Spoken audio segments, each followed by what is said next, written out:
Shalom, selamat pagi Bapak Ibu Saudara yang dikasihi oleh Tuhan Yesus Kristus, yang ada di rumah maupun yang ada di gereja. Selamat pagi. Puji Tuhan, saya berharap semua yang ada di gereja atau dimanapun kita berada, kita selalu dalam perlindungan Tuhan dan sehat selalu. serta apapun yang terjadi dalam kehidupan kita semua dapat terlewati. Amin. Seperti yang Bapak Ibu Saudara lihat di layar kaca atau di layar gadget, di depan sini sudah ada banyak wanita-wanita hebat di bidang mereka masing-masing. Kita patut bersyukur oleh karena pahlawan kita, Ibu Kartini, sudah berjuang untuk kesetaraan wanita. Dalam rangka memperingati Hari Kartini, kita akan bersama-sama menikmati persembahan pujian dari ibu-ibu dari Persekutuan WBI dengan pujian Ibu Kartini. Bapak Ibu Saudara yang ada di rumah boleh bersama-sama bernyanyi Ibu Kartini. Dipersilakan.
Terima kasih Persekutuan WBI dengan pujiannya Ibu Kartini.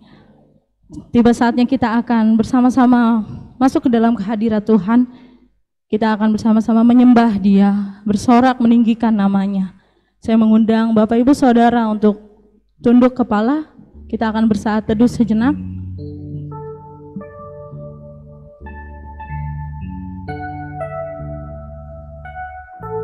Ya Tuhan, kami ingin bermazmur bagi Engkau. Kami ingin bersyukur, memuji, meninggikan nama-Mu pagi hari ini. Layakkan kami ya Bapa, dari segala kesalahan dan dosa kami mohon ampun. Biar semua puji-pujian kami dan tata cara ibadah kami boleh memuliakan nama-Mu dan berkenan di hadapan-Mu ya Tuhan. Kami ingin mencari wajah-Mu, karena tiada yang lebih indah dari namamu, Yesus Kristus Tuhan.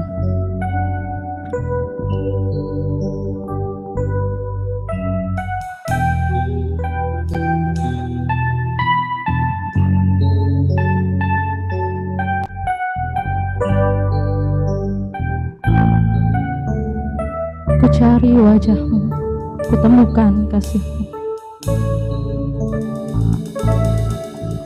Ku cari wajahmu, temukan kasihmu. Kau bukan Tuhan yang jauh dariku. Ku panggil namamu, ku dengar jawabmu. Ku panggil namamu, ku dengar jawabmu. Kau Tuhan yang selalu dengar seruan hati.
dengarkanlah panggilan berbaktimu.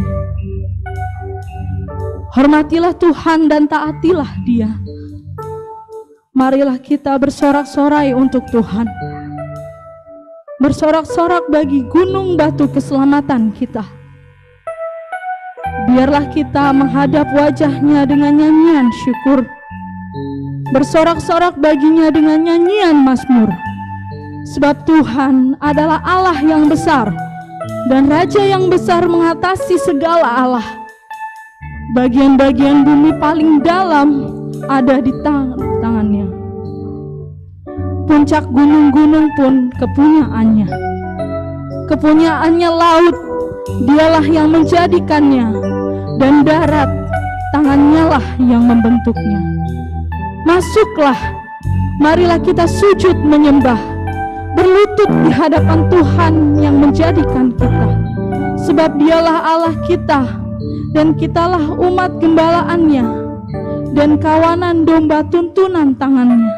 Kita patut mengucap syukur oleh karena Allah kita yang besar, Allah kita yang sungguh indah, yang sangat setia dimanapun kita berada, apapun musim kehidupan kita. Ia tetap setia.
Sumber kekuatan,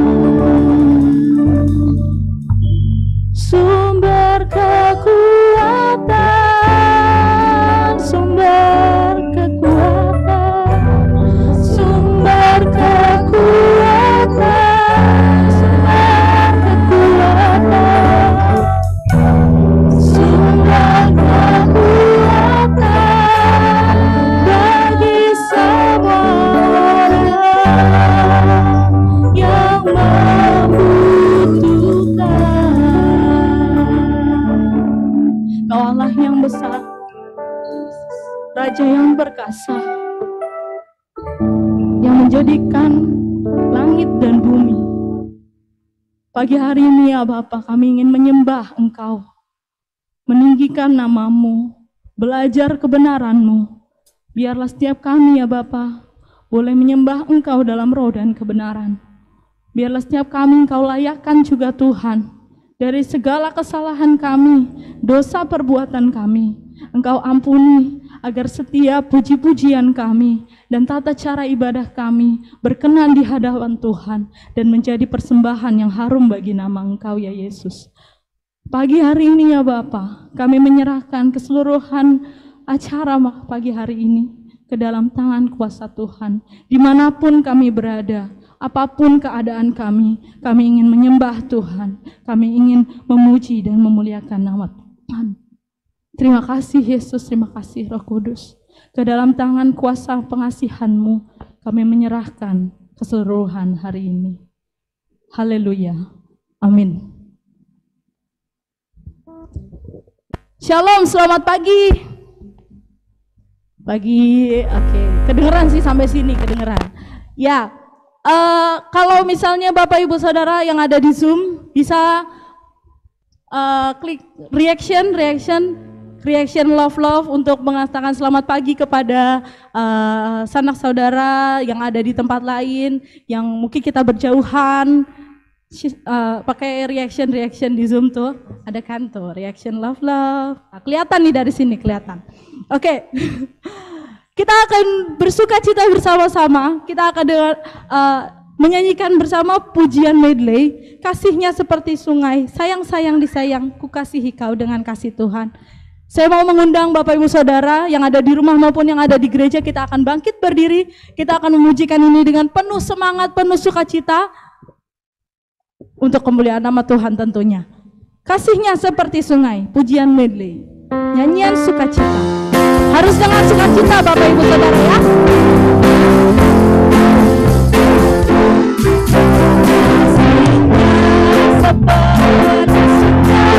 Kasihnya seperti sungai, kasihnya seperti sungai di hatiku, mengalir dengan hujan.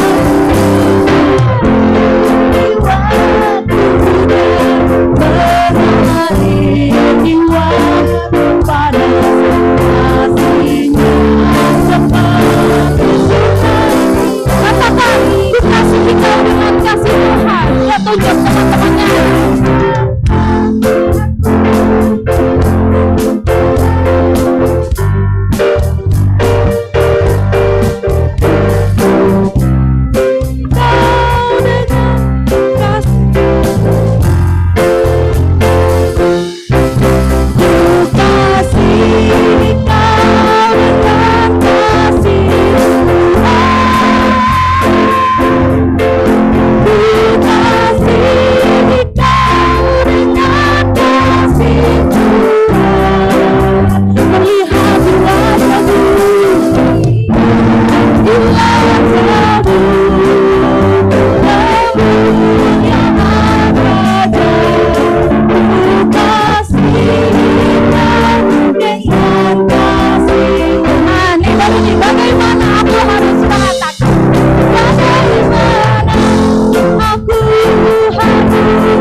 Kita semua dikasihi Tuhan, Bapak Ibu Saudara dikasihi Tuhan dimanapun kita berada, Ia Allah yang penuh kasih. Amin.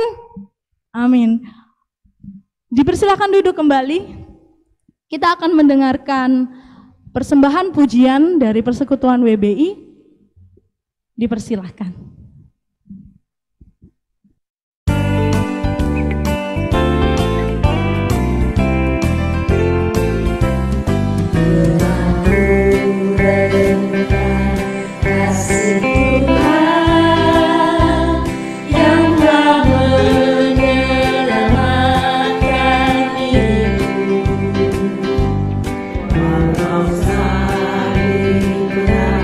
Di kampungnya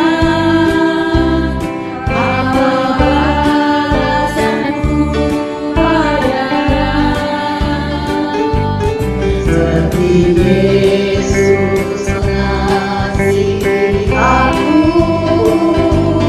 ku mau mengasihinya selalu, membawakan Injil keselamatan sampai Tuhan datang kembali. Bukan pada harta yang fana, sukacita itu bertumbuh, tapi sungguh takkan percuma bila melayani Tuhanku.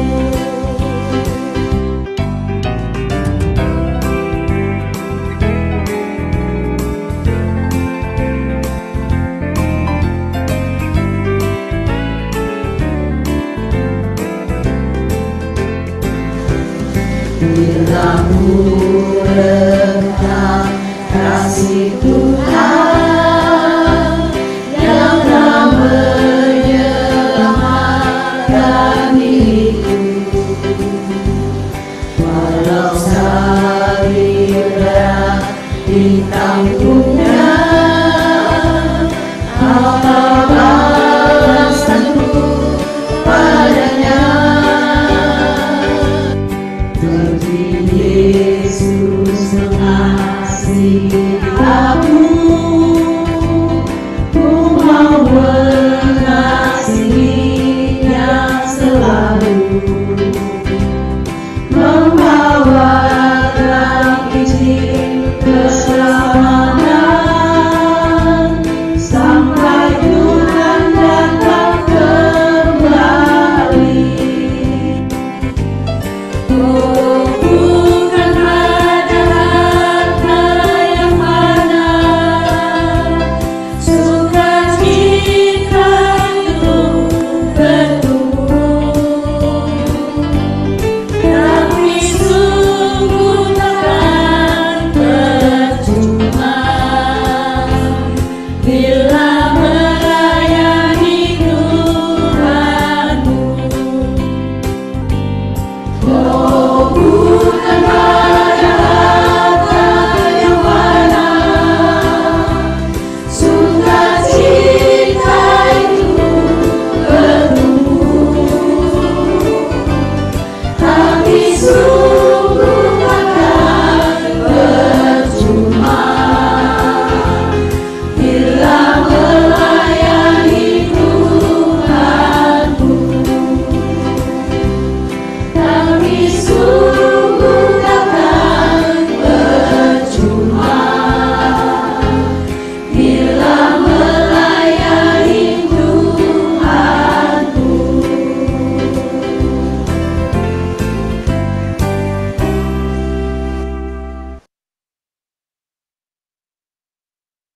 Tuhan, kita berikan tepuk tangan aplaus yang luar biasa dimanapun kita berada.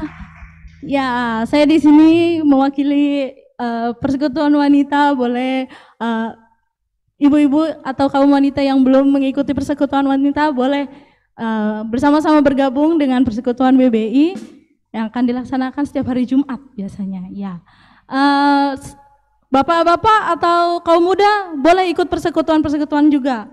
Ya, tapi PBI dan PKMB tentunya. Oke. Puji nama Tuhan. Saat ini kita akan memberi persembahan persepuluhan kita.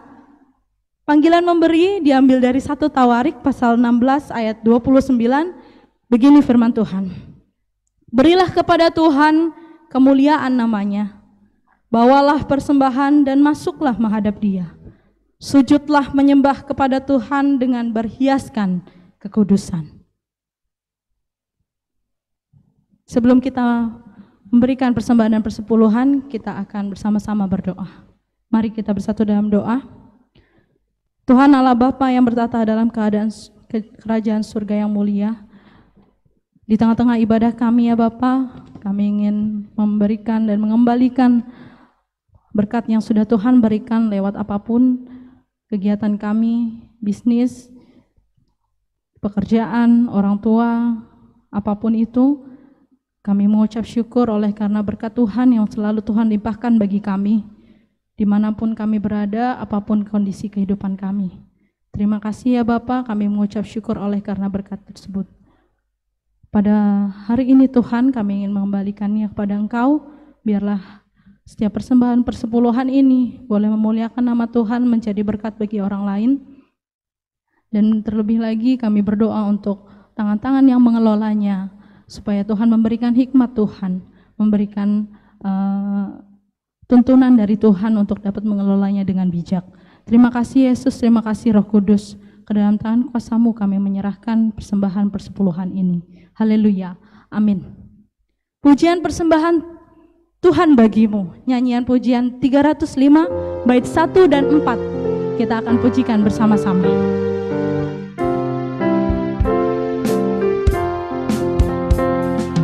Yesus, Kau telah rela mati gantiku. Tak mungkin ku hidup jauh darimu. Masih ku tambahkan ikrarku ucapkan,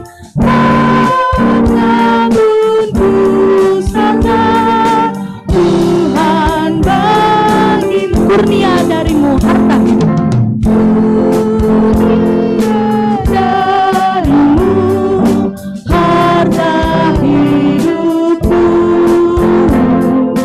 Dalam suka duka bagimu selalu. Dan bila ku pandang wajah-Mu, ku senang, ku akan berdendang Tuhan bagimu.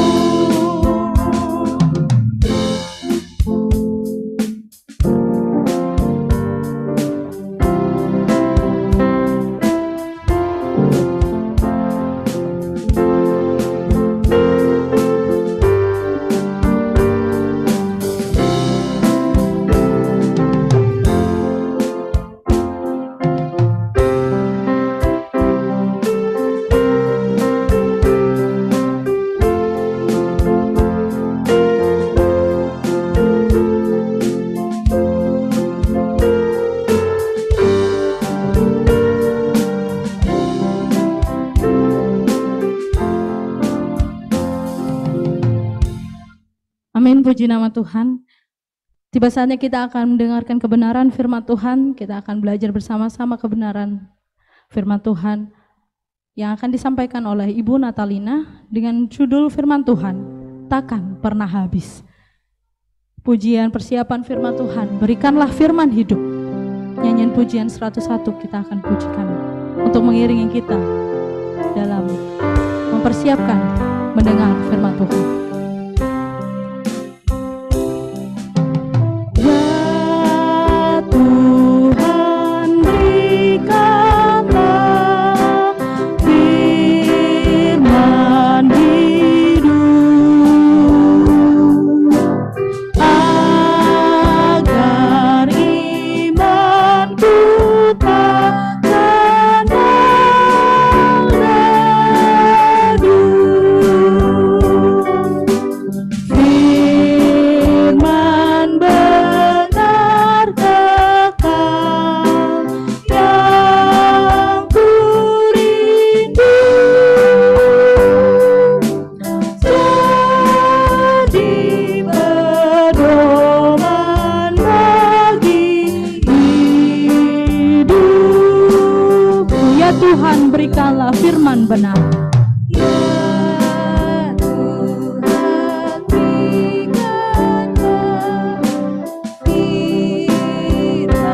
benar,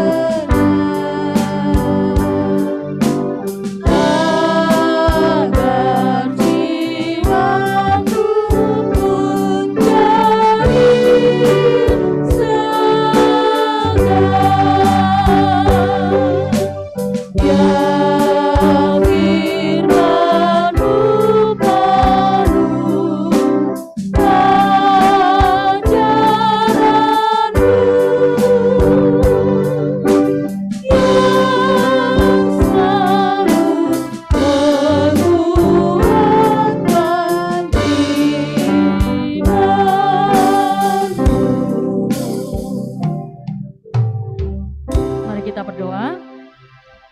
Terima kasih Tuhan, kami sungguh percaya bahwa firman-Mu yang menjadi kekuatan bagi jiwa kami Tuhan. Kami tahu ada banyak hal yang harus kami tanggung di dalam kehidupan ini, tetapi karena firman dan kuasa firman-Mu itulah yang memberi kesegaran kepada kami, sehingga kami tetap senantiasa boleh menikmati hidup kami dengan sukacita bersama-sama Engkau. Terima kasih Tuhan, saat siang hari ini kami mau menikmati firman-Mu, Tuhan berbicaralah kepada kami, dan pakailah hamba-Mu yang terbatas ini dengan hikmat yang daripada Engkau untuk memperkatakan firman-Mu. Terima kasih Tuhan, dalam nama Tuhan Yesus Kristus kami berdoa dan bersyukur. Haleluya. Amin.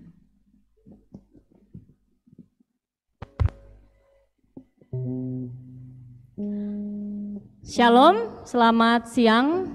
Ini sudah hampir jam 10. Ya, Bapak Ibu serta saudara-saudara yang saya kasihi dalam Tuhan, baik yang di rumah maupun yang ada di gedung gereja ini, kita mengucap syukur pada kesempatan siang hari ini boleh bersama-sama kembali untuk menyembah Tuhan, untuk memuji Tuhan, untuk beribadah kepada Dia, memberikan waktu kita secara khusus untuk mendengar suaranya. Saya ingin berterima kasih kepada Pendeta Stefanus selaku Gembala Sidang Gereja Baptis Indonesia Cengkareng Indah yang telah memberikan kesempatan bagi saya untuk menyampaikan firman Tuhan pada kesempatan ini. Dan juga tentu saja selain karena kata firman Tuhan tidak ada perbedaan antara laki-laki dan perempuan, tetapi Tuhan juga memang nyata telah memakai Ibu Kartini ya, yang telah mengangkat derajat wanita ya, memunculkan emansipasi wanita sehingga kami semua para wanita bisa berdiri di altar Tuhan dan bisa menyembah Tuhan, bisa memimpin, bahkan memimpin jemaat untuk menyembah Tuhan. Dan saya sendiri boleh diizinkan untuk berdiri di sini dan menyampaikan firman Tuhan bagi Bapak Ibu Saudara sekalian. Ya, Bapak Ibu Saudara yang saya kasih dalam Tuhan, siang ini saya tidak akan menyampaikan firman Tuhan mengenai Ibu Kartini ya. Saya juga kebetulan tidak sedang mengambil tokoh wanita ya. Biasanya kalau tanggal 21 April ibu-ibu disuruh khotbah harus tokoh wanita ya Pak Pendeta. Enggak, kata pendeta, enggak harus. Pokoknya silahkan sampaikan firman Tuhan. Apa yang menjadi kata Tuhan silahkan disampaikan. Ya, pada kesempatan siang hari ini saya mengambil nas firman Tuhan dari 2 Korintus pasal yang keempat, ayat yang pertama sampai yang ke-15. Saya memberikan judul takkan pernah habis. Ya, supaya kita ingat terus karena sesungguhnya itu tidak akan pernah habis bagi kita. Ya, 2 Korintus pasal 4 ayat 1 sampai 15. Saya ingin membacakan ayat-ayat ini bagi Bapak Ibu Saudara sekalian. Saya memulai dari ayat yang ke-7. 2 Korintus pasal 4 ayat yang ke-7 sampai yang ke-15 demikian. Tetapi harta ini kami punyai dalam bejana tanah liat, supaya nyata bahwa kekuatan yang melimpah-limpah itu berasal dari Allah, bukan dari diri kami. Dalam segala hal kami ditindas, namun tidak terjepit. Kami habis akal, namun tidak putus asa. Kami dianiaya, namun tidak ditinggalkan sendirian. Kami dihempaskan, namun tidak binasa. Kami senantiasa membawa kematian Yesus di dalam tubuh kami, supaya kehidupan Yesus juga menjadi nyata di dalam tubuh kami. Sebab kami yang masih hidup ini terus-menerus diserahkan kepada maut karena Yesus, supaya juga hidup Yesus menjadi nyata di dalam tubuh kami yang fana ini. Maka demikianlah maut giat di dalam diri kami dan hidup giat di dalam kamu. Namun karena kami memiliki roh iman yang sama seperti ada tertulis, aku percaya, sebab itu aku berkata-kata, maka kami juga percaya dan sebab itu kami juga berkata-kata. Karena kami tahu bahwa Ia yang telah membangkitkan Tuhan Yesus akan membangkitkan kami juga bersama-sama dengan Yesus, dan Ia akan menghadapkan kami bersama-sama dengan kamu kepada dirinya. Sebab semuanya itu terjadi oleh karena kamu, supaya kasih karunia yang semakin besar berhubung dengan semakin banyaknya orang yang menjadi percaya, menyebabkan semakin melimpahnya ucapan syukur bagi kemuliaan Allah.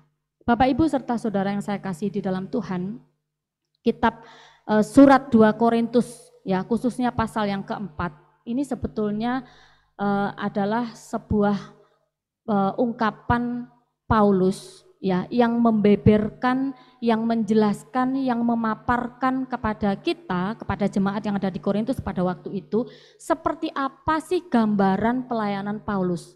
Apa yang dialami oleh Paulus di dalam pelayanannya.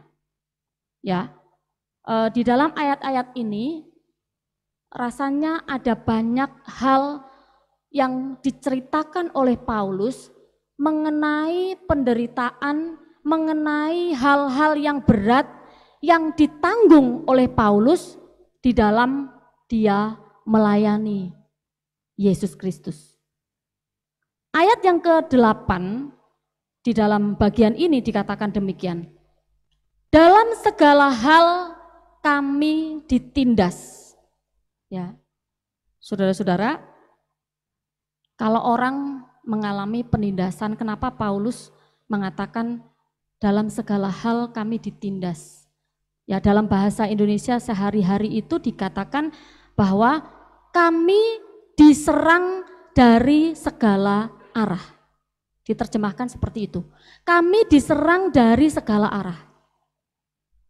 Jadi saudara-saudara, ada mungkin pemuda-pemudi yang pada waktu sedang mencari jati diri, mereka berpikir, saya mau jadi apa ya gitu. Saya mau jadi apa ya nanti kalau saya sudah dewasa.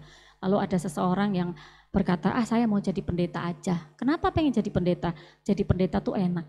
Ya, enaknya di mana? Gitu. Lalu dia menyebutkan, oh tuh lo seperti Pak Pendeta saya, begini, enak gitu. Oh saya pengen jadi pendeta. Ya, Paulus di sini memang memaparkan, jadi hamba Tuhan itu bukan hanya enaknya saja, tetapi secara realita dia menyatakan, Paulus mengatakan bahwa kami diserang dari segala arah.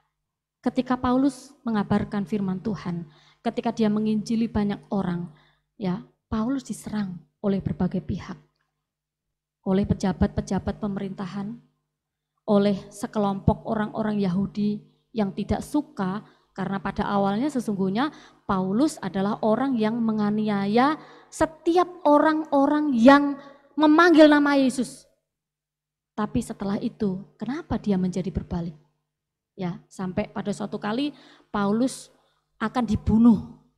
Ya, akan dibunuh, tetapi dia diselamatkan oleh murid-muridnya, ya, dan dibawa turun. Ya. Ada banyak hal yang dialami oleh Paulus. Dia mengalami tekanan-tekanan dari berbagai pihak. Bahkan sampai pada akhirnya Paulus dijebloskan ke dalam penjara. Itu juga bukan karena kesalahannya, tetapi karena dia diperlakukan secara tidak adil. Karena dia telah memberitakan firman Tuhan dan memenangkan banyak jiwa bagi Kristus. Paulus berkata, dalam segala hal kami ditindas. Yang kedua, masih ayat yang ke-8. Kami habis akal. Bagi saya, ketika membaca biodata Paulus, rasanya mungkin gak percaya ya. Kalau seorang yang seperti Paulus, seorang yang luar biasa cerdas, seorang yang luar biasa pinter, dia berpengetahuan tinggi sampai habis akal. Paulus katakan, kami, dia dan rekan-rekan sepelayanan habis akal. Kenapa Paulus habis akal? Saudara-saudara, surat 2 Korintus ini sebetulnya dikirim oleh Paulus dalam rangka sebuah pernyataan kepada jemaat yang ada di Korintus. Sesungguhnya Paulus tuh sedih sekali ya saat dia menuliskan surat ini. Dia sedang ada dalam masa sulit hubungannya dengan jemaat yang ada di Korintus. Kenapa? Karena pada waktu itu rupanya guru-guru palsu datang masuk ya merasuki jemaat yang ada di Korintus yang pada waktu itu didirikan oleh Paulus dengan pertolongan Tuhan, tentu saja untuk kemuliaan Tuhan. Tetapi pada akhirnya datang guru-guru palsu masuk ke dalam jemaat itu dan mempengaruhi mereka dan mengatakan Paulus itu adalah guru palsu. Ya, saudara-saudara, memang tidak mudah, apalagi seorang yang punya latar belakang seperti Paulus, seperti yang tadi saya katakan, pada waktu sebelumnya Paulus adalah seorang penganiaya jemaat Tuhan. Tetapi bagaimana mungkin dia berbalik sedemikian rupa, kemudian menjadi seorang yang menyebarkan Injil dan memenangkan jiwa bagi Kristus. Secara akal memang itu tidak masuk akal bagi beberapa orang. Jadi wajar kalau jemaat yang ada di Korintus ketika mendapat berita itu bahwa oh Rasul Paulus tuh dia bukan rasul, dia mah nggak benar itu. Dia bukan guru yang benar, dia tuh guru palsu. Jemaat di Korintus mulai meragukan Paulus. Mulai mempertimbangkan, ya enggak sih, iya enggak sih. Wah jangan-jangan iya nih, jangan-jangan iya nih. Ya, makanya kan Rasul Paulus pernah ya dia menjelaskan untuk menjawab karena jemaat dan beberapa golongan orang memang meragukan kerasulannya. Ayat-ayat yang di atas bagian awal pasal yang keempat.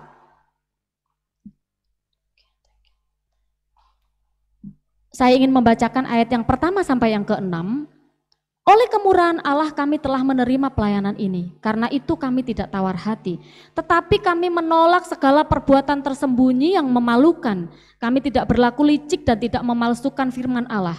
Sebaliknya kami menyatakan kebenaran dan dengan demikian kami menyerahkan diri kami untuk dipertimbangkan oleh semua orang di hadapan Allah. Jika Injil yang kami beritakan masih tertutup juga, maka ia tertutup untuk mereka yang akan binasa, yaitu orang-orang yang tidak percaya, yang pikirannya telah dibutakan oleh ilah zaman ini, sehingga mereka tidak melihat cahaya Injil tentang kemuliaan Kristus yang adalah gambaran Allah. Sebab bukan diri kami yang kami beritakan, tetapi Yesus Kristus sebagai Tuhan dan diri kami sebagai hamba-Mu karena kehendak Yesus. Sebab Allah yang telah berfirman, dari dalam gelap akan terbit terang, Ia juga yang membuat terangnya bercahaya di dalam hati kita, supaya kita beroleh terang dari pengetahuan tentang kemuliaan Allah yang nampak pada wajah Kristus. Ini adalah curhatan Rasul Paulus kepada jemaat yang ada di Korintus. Betapa sedihnya Paulus dituduh hal-hal yang demikian. Dia dituduh sebagai guru palsu, dia dituduh sebagai seorang yang memalsukan firman Tuhan. Padahal Paulus berkata, bukan diri kami yang kami beritakan, tapi Yesus itulah yang kami beritakan. Oke, silahkan, kata Paulus. Kami siap karena kami tidak melakukan hal-hal yang kalian tuduhkan kepada kami. Kami siap untuk dipertimbangkan di hadapan Allah. Dan juga di hadapan kalian semua, di hadapan jemaat, di hadapan banyak orang. Apakah memang yang kami lakukan salah atau tidak? Saudara-saudara, Paulus sudah mencoba menjelaskan kepada jemaat di Korintus. Bahkan kalau saudara-saudara baca di dalam beberapa tulisan para ahli Alkitab, di sana dijelaskan bahwa Paulus rupanya sebelum menulis surat yang kedua kepada jemaat Korintus, dia sudah datang. Ya, karena dia dengar kabar tuduhan-tuduhan seperti itu, dia datang kepada jemaat yang ada di Korintus, dia menjelaskan itu. Ya, tetapi kan tidak sebegitu langsung, begitu dia datang langsung mereka oh yang ngerti kami paham, oke lah kami percaya yang Bapak. Enggak seperti itu. Ya, makanya itu sesungguhnya menjadi pergumulan bagi Rasul Paulus, ya, dan dia rasa kami sudah kehabisan akal. Bagaimana kami menjelaskan bahwa memang kami tidak seperti yang mereka tuduhkan? Saudara-saudara tidak dipercayai oleh orang-orang yang selama ini dilayani, ya seperti Paulus, ya jemaat yang didirikan ya dengan pertolongan Tuhan lalu meragukan dia, itu sesuatu yang pasti berat. Ya, kalau orang yang ada di luar sana barangkali kita masih bisa sedikit cuek, tetapi kalau orang yang ada di dalam itu sendiri yang meragukan kita, contohnya seperti kita misalnya, Bapak Ibu kita sebagai orang tua, lalu anak-anak kita nggak percaya dengan kita. Atau saya sebagai seorang guru, lalu murid saya berkata, Bu Lina mah bohong, Bu Lina mah ngomong doang. Misalnya seperti itu, bagaimana perasaan kita? Ya, Paulus berkata, sudah habis akal kami. Lalu yang ketiga, Bapak Ibu Saudara, ayat yang ke-16 dan 18, masih pasal yang sampai 18, pasal yang keempat. Sebab itu kami tidak tawar hati, tetapi meskipun manusia lahiriah kami semakin merosot, namun manusia batiniah kami dibaharui dari sehari ke sehari. Paulus mengakui, bukan hanya karena Paulus sudah semakin tua, ya. Orang semakin hari itu enggak semakin muda ya, enggak mungkin gitu. Pasti semakin tua. Makanya saya kadang-kadang tertarik dengan tulisan biasa Bapak Ibu kalau searching gitu ya. Kadang ada yang gadis ini berumur 41 tahun, gadis ini berumur 52 tahun. Apa sih rahasianya? Kadang kita penasaran ya. Wah, saya juga penasaran sebagai perempuan nih ya. Saya hitung-hitung nih, orang itu 50-an, 52 tahun gitu. Kok masih kinyis-kinyis gitu ya. Saya kadang-kadang juga penasaran, emang dia pakai apa sih gitu. Ternyata nanti yang diceritain lain-lain. Itu cuma judulnya aja. Maksudnya supaya kita tertarik. Nanti paling ujung-ujungnya jualan, kan seperti itu. Ya. Tidak mungkin ibu-ibu, bapak-bapak semua ya. Ibu-ibu ini biasanya yang seringkali mempersoalkan, ya kok saya udah mulai keriput-keriput ya, kok uban saya mulai banyak ya gitu. Ya, saya sangat bersyukur tetangga-tetangga saya itu baik ya. Dulu yang saya andalkan cari uban itu anak saya. 2 minggu sekali dia nyariin uban saya sampai malam-malam gitu ya. Nah rupanya tetangga saya itu ada yang punya keahlian mencari uban. Jadi gitu dia lihat, ternyata Bu Lina ada ubannya ya gitu kan. Sini saya cariin, ayo cepetan. Pokoknya nggak apa-apa, sering-sering aja datang ke sini bilang kalau lagi nggak repot cariin uban saya gitu. Jadi dicariin uban saya tuh sampai katanya nggak ada habis-habisnya ya, memang nggak ada habis-habisnya. Wong dia dicari sebentar numbuh, ya pasti nggak ada habis-habisnya ya gitu. Tapi kalau saya mau menjadi lebih muda, makin tahun makin muda, ya nggak mungkin gitu ya. Walaupun nggak diulang tahunin juga, pasti saya juga ngitung, umur saya 44, bentar lagi 45, bentar lagi 50, bentar lagi ya dan seterusnya. Tapi senang saya apa? Semakin bertambah umur saya, anak saya sudah mau lulus, kan begitu ya. Saudara-saudara, Rasul Paulus bukan hanya karena semakin tua umurnya, tetapi tidak dapat dipungkiri kondisi tubuh kita merosot, salah satunya adalah karena persoalan-persoalan penderitaan dalam hidup yang kita alami. Itu tidak bisa dipungkiri. Ya, saudara-saudara tahu tantangan demi tantangan dihadapi oleh Rasul Paulus. Ya, dia disesah, dia didera, ya, dia beberapa kali mengalami hampir mati, ya. Kapalnya karam, terkatung-katung di tengah lautan. Ya, dia digigit digigit ular yang mematikan, yang beracun, ya. Dan sampai pada akhirnya dia di penjara. Siapapun orangnya, ya, pasti itu berpengaruh juga terhadap raga kita, berpengaruh terhadap kondisi fisik kita. Nah, saudara-saudara, ada banyak hal kalau diceritakan yang saya katakan dengan istilah habis dari diri Paulus. Dia habis akal, dia habis jalan. Kemana? Harus ngapain saya? Secara fisik dia juga semakin merosot. Tetapi saudara-saudara, ada hal-hal yang tidak akan pernah habis. Apa itu yang tidak pernah habis? Sementara secara manusiawi, Paulus merasa kehabisan. Ya, mari kita akan memperhatikan bagian firman Tuhan. Apa yang tidak pernah habis? Mari kita membaca 2 Korintus pasal 4 ayat yang ke-7. Tetapi harta ini kami punyai dalam bejana tanah liat, supaya nyata bahwa kekuatan yang melimpah-limpah itu berasal dari Allah. Hal pertama yang tidak pernah habis adalah kekuatan yang diberikan oleh Tuhan kepada Paulus. Sementara secara fisik dia semakin lemah, sementara akalnya dia sudah kehabisan akal, sementara dia bingung harus bagaimana, tetapi ternyata kekuatan itu diberikan kepada dia oleh Allah. Saudara-saudara, Paulus berkata, tetapi harta ini kami punyai dalam bejana tanah liat. Ya, bejana tanah liat itu adalah bejana yang sederhana, yang dari luar tuh kelihatannya memang nggak bagus, tetapi dia bisa dipakai untuk menaruh segala sesuatu yang berharga, menyimpan segala sesuatu yang berharga. Ya, adalah sesuatu hal yang istimewa adalah ketika bejana itu jatuh, pecah, seperti yang dikatakan oleh Rasul Paulus ya. Ketika itu pecah, prak gitu ya. Akhirnya terbuka. Apa sih yang disimpan di dalamnya? Rupanya ada apa yang tersimpan di dalam diri seorang Paulus yang dia katakan kami ini hanyalah bejana tanah liat. Kami ini sesungguhnya tidak berharga, tetapi ada apa? Rupanya di dalam diri Paulus ada kekuatan yang dipasok oleh Allah. Itulah hal istimewa yang disimpan di dalam diri Paulus. Jadi saudara-saudara, Bapak Ibu, saudara sekalian, kalaupun dalam Filipi pasal 4 ayat 13, Paulus berkata, segala perkara dapat kutanggung. Itu bukan karena Paulus hebat. Bukan karena Paulus, wah dia seperti apa tuh kalau tokoh film anak-anak tuh. Seperti Hulk gitu ya. Yang memiliki kekuatan yang luar biasa.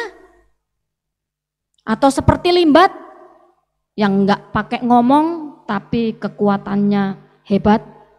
Semua orang juga mengakuinya. Paulus adalah orang yang biasa. Tetapi kenapa dia berkata segala perkara dapat kutanggung? Sebab pernyataan Paulus tidak berhenti di situ. Tetapi segala perkara dapat kutanggung di dalam Dia yang memberikan kekuatan kepadaku. Saudara-saudara, kalau bukan kekuatan dari Allah, tidak mungkin Paulus bisa menjalani kehidupannya sebagai seorang hamba Tuhan yang penuh dengan tantangan. Yang mungkin kalau dibayangkan oleh seorang pemuda seperti yang saya ceritakan tadi, saya mau jadi apa ya? Saya mau jadi pendeta aja ah. Jadi pendeta enak, bisa terbang ke sono kemari. Nah kan pendeta Stefanus mau ceritakan kan ya, saya nggak punya duit tapi saya bisa pergi ke Hong Kong, saya bisa pergi ke Korea, saya bisa pergi ke Yerusalem, saya bisa pergi kemana. Wah itu aja yang dibayangkan. Ya, itu aja yang dibayangkan. Nah, kalau akhirnya menghadapi realita, oh ternyata jemaat itu kadang-kadang ada juga ya banyak yang pinter, tapi ada satu dua yang kadang-kadang gelitikin saya juga gitu ya. Terus akhirnya putus asa gitu. Kenapa? Paulus di sini dikatakan kami ditindas tetapi tidak terjepit. Kami habis akal tetapi tidak putus asa. Karena kekuatan itu dipasok oleh Tuhan. Lalu yang kedua, apa yang tidak pernah habis? Apa yang tidak pernah habis? Mari kita memperhatikan ayat yang ke-14. Karena kami tahu bahwa Ia yang telah membangkitkan Tuhan Yesus akan membangkitkan kami juga bersama-sama dengan Yesus. Dan Ia akan menghadapkan kami bersama-sama dengan kamu kepada dirinya. Pengharapan di dalam Tuhan itu yang juga tidak pernah habis-habisnya. Allah berikan bagi Paulus di dalam pelayanannya. Setiap kali Paulus menghadapi kesulitan, setiap kali Paulus menghadapi tantangan, setiap kali Paulus dianiaya, dia hanya kembali kepada pengharapan yang diberikan oleh Tuhan. Bahwa suatu saat nanti ketika Yesus datang kedua kalinya, engkau juga akan dibangkitkan. Karena Yesus telah bangkit dan kita pun akan dibangkitkan. Dan akan mengalami, menikmati kehidupan yang kekal bersama-sama dengan Allah di surga. Setiap kali saudara-saudara, tidak ada seorang pun di dunia ini yang gak pernah merasakan seperti mungkin kalau Paulus sih ya itu levelnya terlalu tinggi, ya. Tapi apakah ada di antara kita yang hidup kita mulus-mulus saja dari awal sampai akhir, wah semuanya baik, semuanya enak, semuanya menyenangkan? Tidak ada. Orang yang kita lihat kelihatannya dari luar itu, wah kayaknya hidupnya seneng banget ya. Ternyata enggak juga. Dari mana kita tahu ya, kalau yang bersangkutan sudah cerita, jadi kita ngerti kan. Gitu. Tetapi setiap kali Paulus menghadapi persoalan di dalam pelayanannya, dia selalu berkata, Tuhan, sesungguhnya aku masih memiliki pengharapan. Aku masih memiliki pengharapan. Ya, kalaupun di dunia ini aku sedikit menderita, tetapi pengharapan, kemuliaan yang kekal yang akan aku terima itu sungguh luar biasa. Penderitaan di dunia ini hanya sementara dan itu hanya ringan, kata Paulus. Ya, itu sangat ringan jika dibandingkan dengan kemuliaan kekal yang akan kita terima nanti di sorga. Bapak Ibu, saya sedikit menceritakan tentang suami saya. Dulu waktu dalam pelayanan, saya mendampingi beliau hanya 1,5 tahun ya, karena setelah itu beliau dipanggil Tuhan untuk langsung melayani Tuhan di surga. Dalam tahun kedua ya, menjelang tahun kedua, penyakit jantung yang dia derita tuh semakin serius ya, semakin serius. Karena memang sesungguhnya saya sudah tahu sejak awal, sejak kenalan pertama, saya sudah tahu kalau dia punya sakit jantung, karena memang itu penyakit bawaan dari kecil, dan bapaknya juga pendeta, juga punya sakit yang sama dan meninggal pada usia muda, itu 49 tahun gitu. Lalu kami memutuskan untuk menikah dan pada pernikahan kami yang tahun kedua, penyakit jantungnya tuh semakin serius. Lalu ibu saya, walaupun dia seorang ibu pendeta juga ya, seorang istri pendeta, dia juga mungkin saking sedihnya. Jadi satu kali kami pulang, 1 bulan sebelum dia dipanggil Tuhan. Kami cuti ceritanya, kami pulang. Lalu diam-diam ibu tuh ngomong sama suami saya, tapi enggak cerita sama saya gitu. Cerita sama saya tuh setelah suami saya dipanggil Tuhan. Dia bilang gini, aku sampai ngomong gini Mbak sama Mas Eko, Mbok wis toko, kamu kan sakit kayak gini, wis kamu mundur aja dari pendeta, ya mundur aja dari pelayanan. Maksudnya gini, kamu di sini nggak usah menggembalakan, tapi kamu di sini kan tetap melayani, udahlah kamu mundur aja gitu. Terus suami saya bilang, Bu, apa ibu bangga kalau aku mati dalam keadaan jadi pengangguran? Emang ibu bangga kalau aku mati dalam keadaan sudah tidak melayani Tuhan? Bu, ibu nggak usah bilang begitu. Ya, apa yang akan kita terima upah kita nanti itu lebih daripada sekedar penyakit yang aku derita. Setelah suami saya dipanggil Tuhan, baru ibu mertua cerita kepada saya. Aku udah bilang gitu, saking ibu juga mungkin seperti Paulus kehabisan akal. Mungkin nggak tahu lagi, aku udah pusing, udah nggak tahu gimana ya.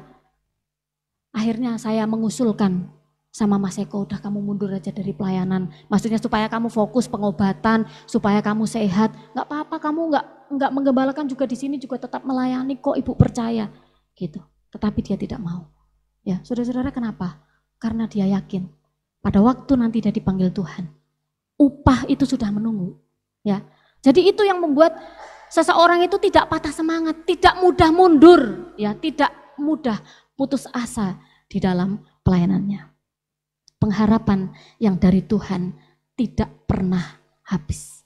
Dan yang ketiga, ayat yang ke-15 dikatakan demikian, sebab semuanya itu terjadi oleh karena kamu, supaya kasih karunia yang semakin besar berhubungan dengan semakin banyaknya orang yang menjadi percaya, menyebabkan semakin melimpahnya ucapan syukur bagi kemuliaan Allah.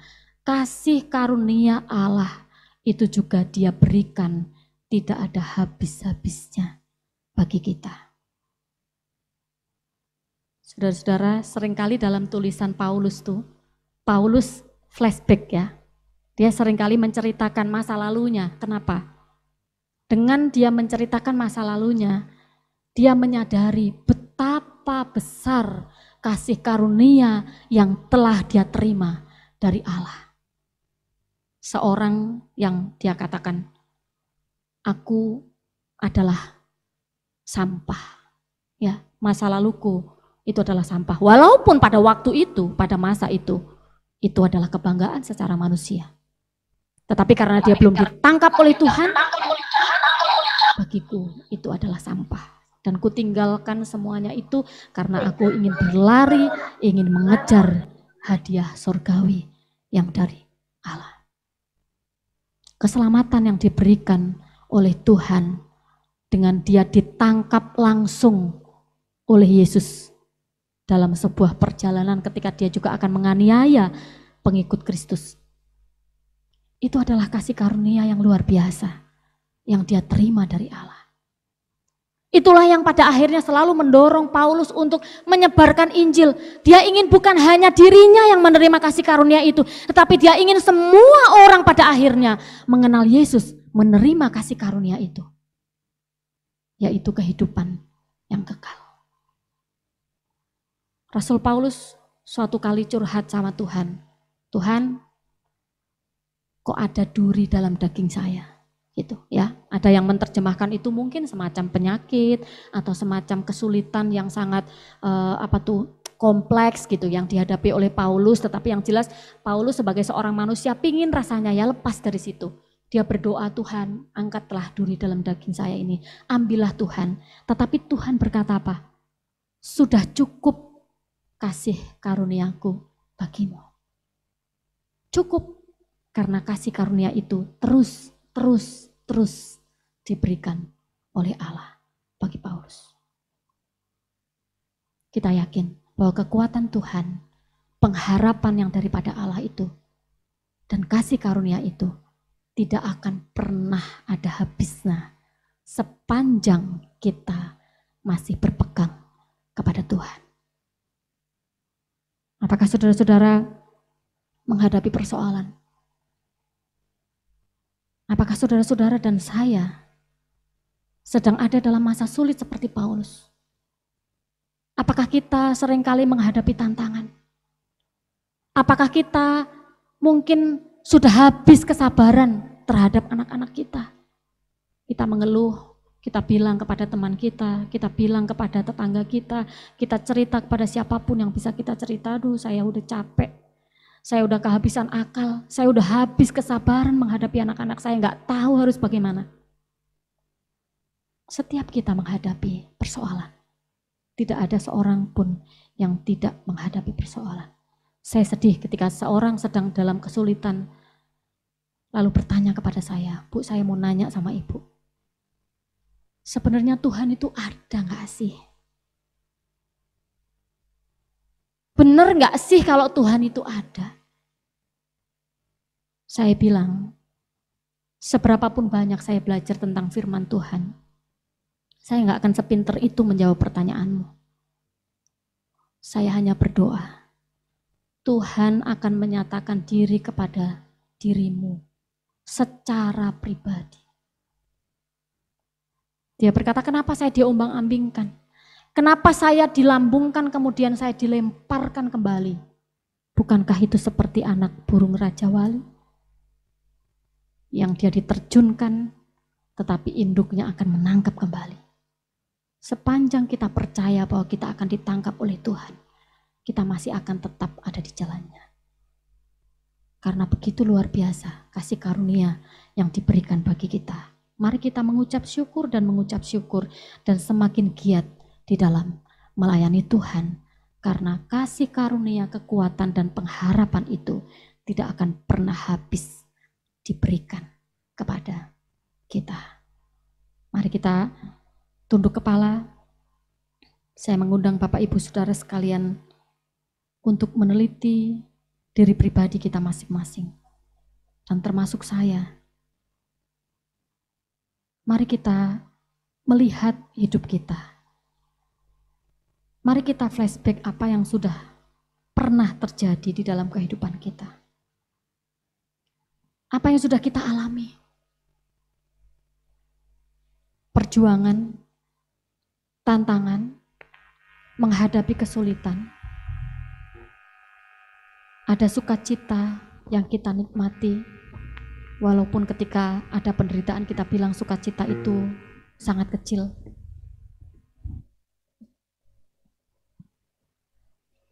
kita kembali kepada Tuhan, bahwa kasih setianya itu tidak akan pernah berubah bagi kita.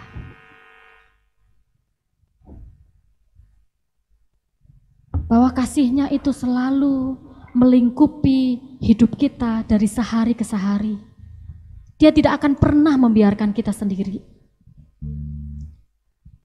Dia tidak akan pernah membiarkan kita putus asa.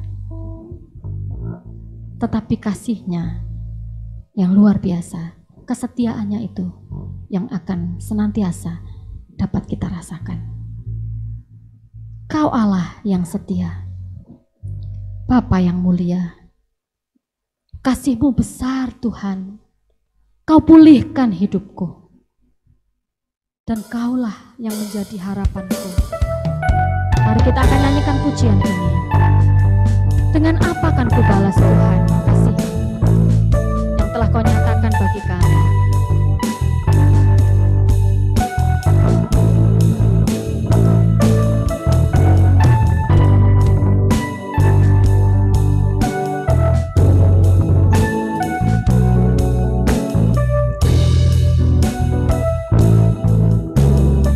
Katakan Kau Allah yang setia. Kau Allah yang setia, Bapa yang mulia, kasih-Mu besar Tuhan. Kau pulihkan hidupku. Dalam segala hal, biarlah Tuhan yang menjadi pengharapan kita. Kaulah harapanku, hidupku dalam-Mu. Terima kasih Tuhan, Kau selamatkan hidupku. Dengan apa Kau balas kebaikan-Mu? Dengan apa akan ku balas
Sungguh Tuhan, tidak ada sesuatu apapun yang akan dapat membalas kasih-Mu atas kami sekalian ya Tuhan.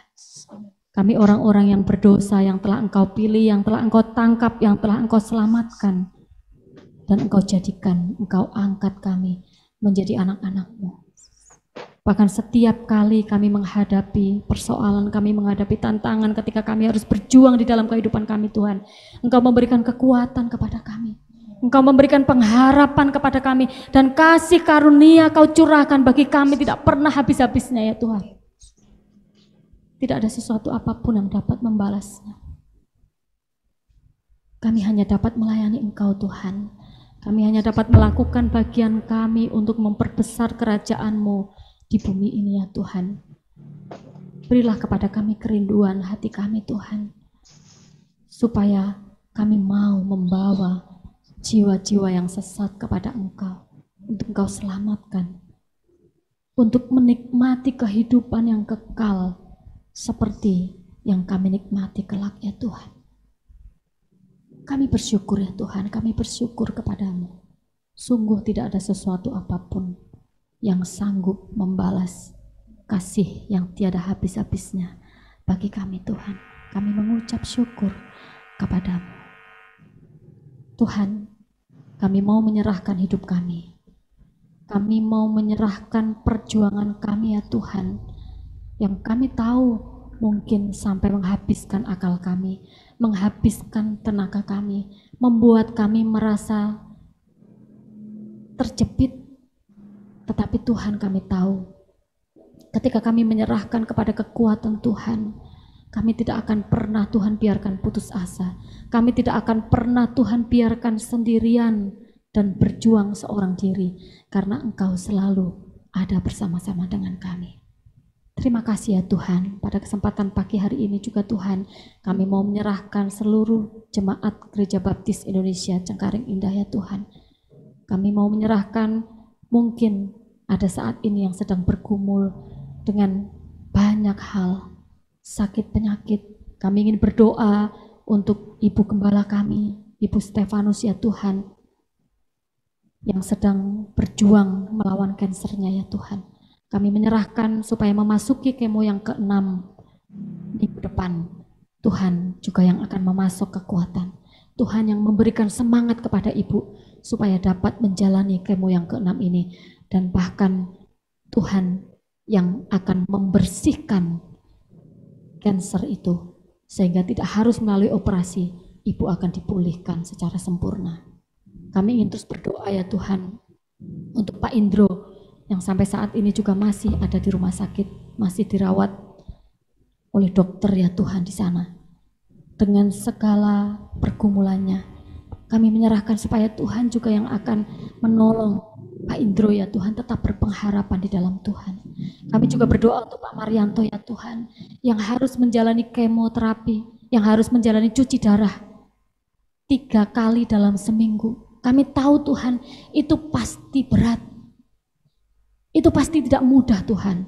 Tetapi kami mau menyerahkan kekuatan Tuhan yang akan mengcover semuanya, yang akan menolong Pak Marianto tetap bertahan oleh karena kekuatan yang Tuhan berikan.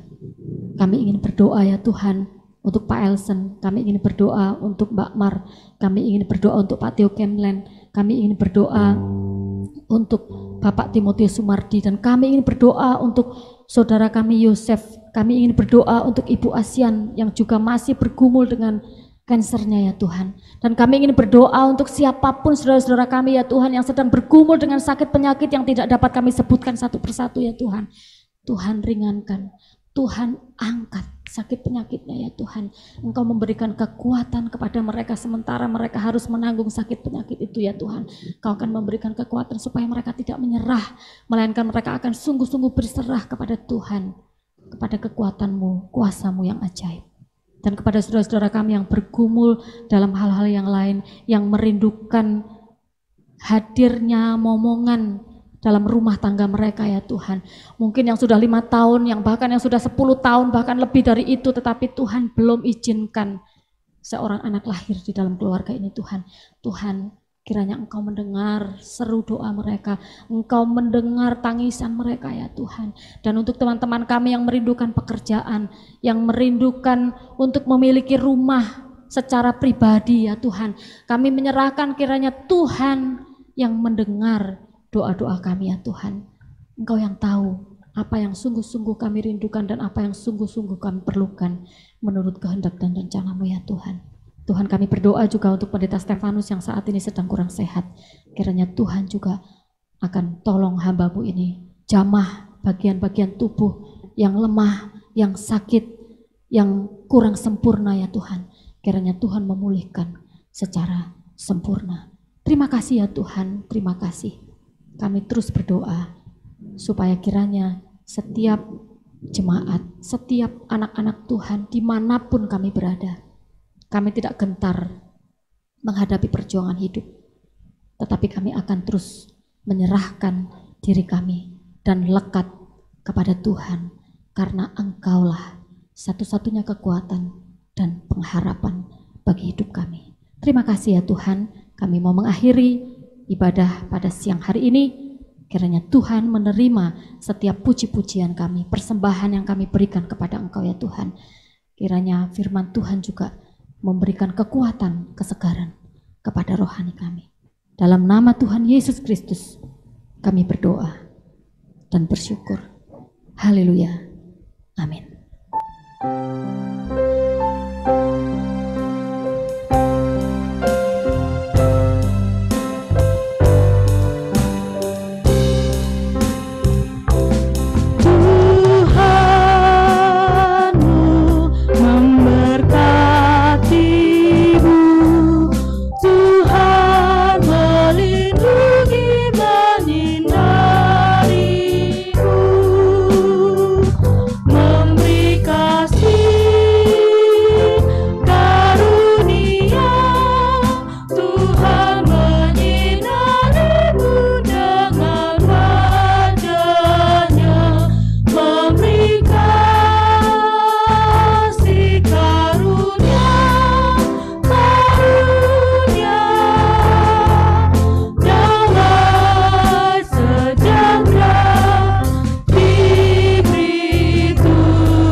Saudara mengambil waktu sejenak untuk bersaat teduh di hadapan Tuhan.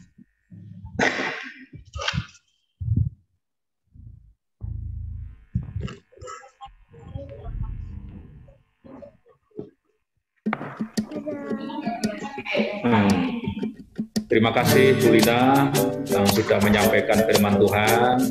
Dan Tuhan memberkati itu. Firman Tuhan memberkati itu. Selamat siang Bapak Ibu.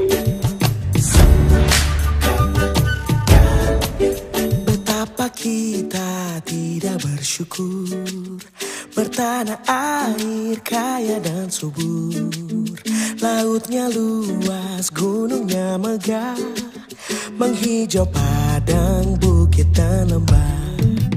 Itu semua berkat karunia Tuhan yang agung maha kuasa. Itu semua berkat karunia Tuhan yang agung maha kuasa.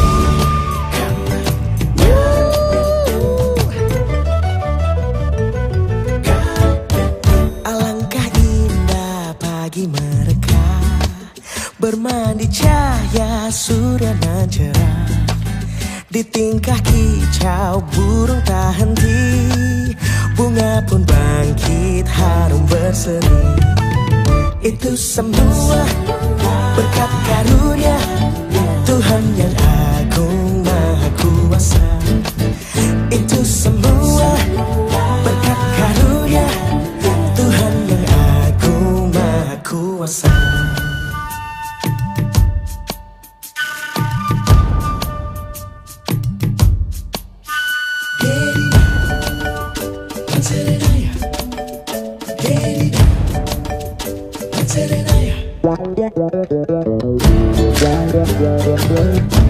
berpadu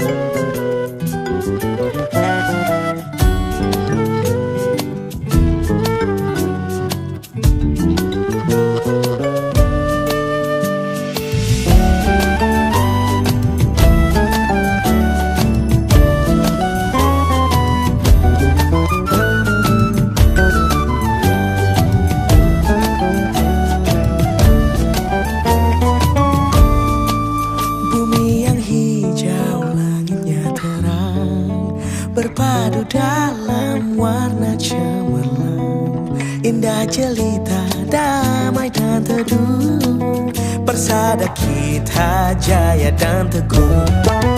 Itu semua berkat karunia Tuhan yang agung maha kuasa. Itu semua berkat karunia Tuhan yang agung maha kuasa. Berkat karunia Tuhan yang agung maha kuasa. Itu semua berkat karunia Tuhan yang agung maha kuasa.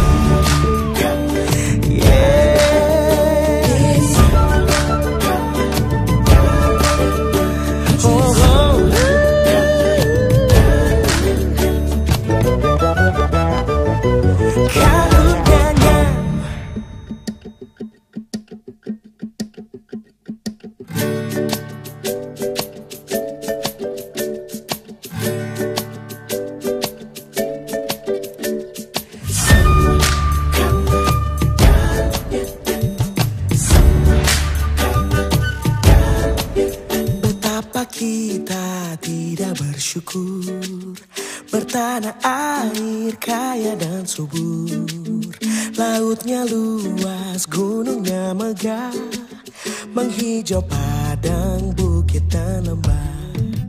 Itu semua